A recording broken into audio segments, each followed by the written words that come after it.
very pleased to be able to share in hosting this event. The way in which we want to run tonight is to have invite Art to speak with us for roughly about an hour, if we can keep him to roughly about an hour.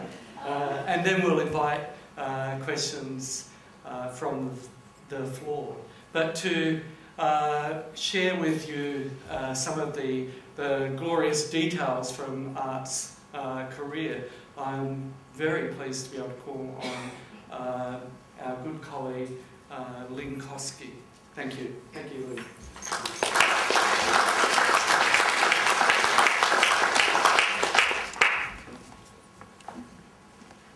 Thanks, Roger. To Art, your family, your friends and colleagues, I first met Art when I was 21, and I'm going to leave the rest of the evening for you to work out how long ago that might have been. It was more than 10 years ago.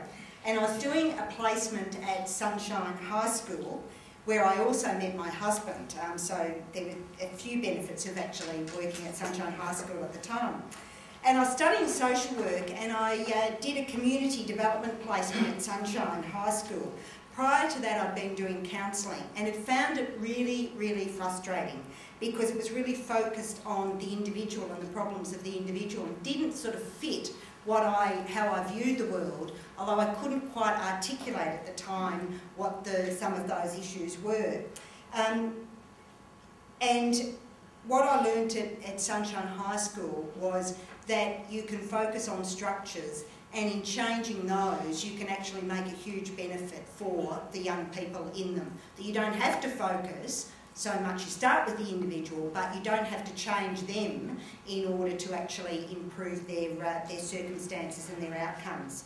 And what I learnt really at that time, and one of the things that Art's talked a lot about, and I remember at that time, was that young people should be able to develop through their schooling a sense of competence, of usefulness and belonging. And I think that still holds as true as it did 30 years ago, Art. And it's certainly something that I have used when I was Minister for Education.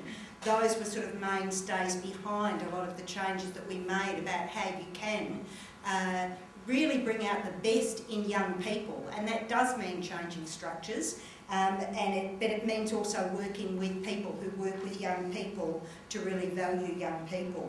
So when I landed at Sunshine High School, the people there helped me understand much better not only why some young people don't succeed, but more importantly, what could be and should be done about it to improve their circumstances. They provided a theoretical framework for my practice, and thus it allowed me to evaluate against the desired outcomes and not just act on a gut feel about what's right and what's wrong, because sometimes gut feels are wrong and you're not prepared to let go of them. And there were people such as David Jones, Jim Williamson, Ken Harbottle, Hannah Karras, Tony Knight, and of course Art Pearl, who were all part of that team working out how you provided better education for young people, and young people who deserved to have successful educational outcomes, but in a sense because of their postcode would struggle against that. So why was this American bloke in Australia? I remember, Art, at one of your lectures that you gave, someone did at the end of the lecture say, and what would you know as an American? Why should you be telling us Australians what to do? Art's a very brave bloke, and he actually said, well, we own most of Australia. Not sure you'd be so courageous now, but we'll wait and see. And Tony Knight, who's not able to be with us tonight, but Tony was largely responsible for really Art's love affair with Australia.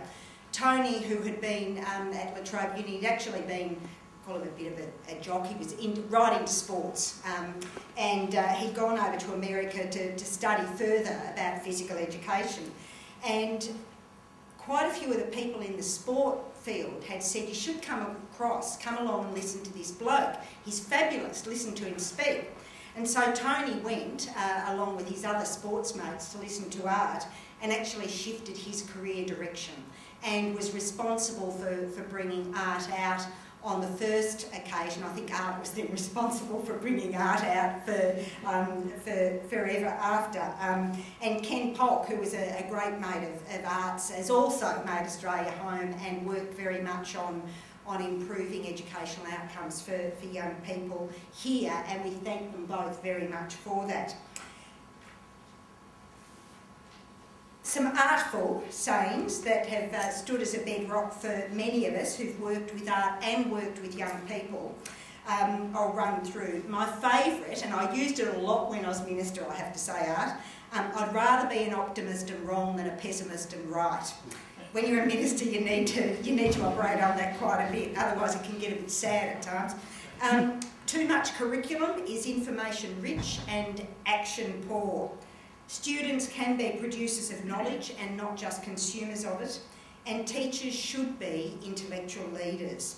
And Art, no doubt, will come back to some of those throughout the course of his discussion with you, but I think they're really important points, and I'll just run through them again. Too much curriculum is information rich and action poor. I'm allowed to say it now, just let's look at the VCE and place that against it. Students can be producers of knowledge and not just consumers of it, and teachers should be intellectual leaders. Art has a way of describing educational approaches which not only empower the student, but they also empower the teacher. He's also a great educational leader who's not afraid to challenge and to question, but he doesn't humiliate in the process. And he always has some very practical suggestions to put in place his educational theory. Very often teachers who've listened to an education conference speech will say at the end of it, that's all well and good, but what am I going to do on Monday morning? Art had a whole kit bag of practical ideas in response to that question. Supporting Art in all his journeys to Australia, until very recently, has been Mary and the children. And I knew the children when they were very, very, very little. Esther is here with us tonight, which is fabulous. And Esther is very much like her mum. She organises Art very much, puts up with his some of his outrageous ideas and behaviours, and manages to just get her own way anyway. But Esther, thank you for organising to bring Art out here for his 90th birthday. Rachel, who had the same amount, the other daughter, who had the same amount of energy as a child that Art had when he was 60, but she absolutely gave you a run for your money.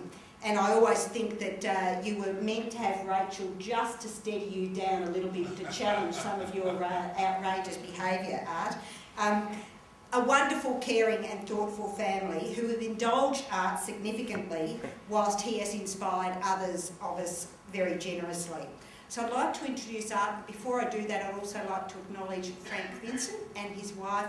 Frank's the former Chancellor and is a good mate of Art's, and has come probably to give him a bit of courage tonight with a few interesting questions, and I know they have lots of wonderful stories that they will share later. But Art, happy birthday. Thank you for coming to Australia to share your birthday with us, and I welcome you to share your ideas with all of us.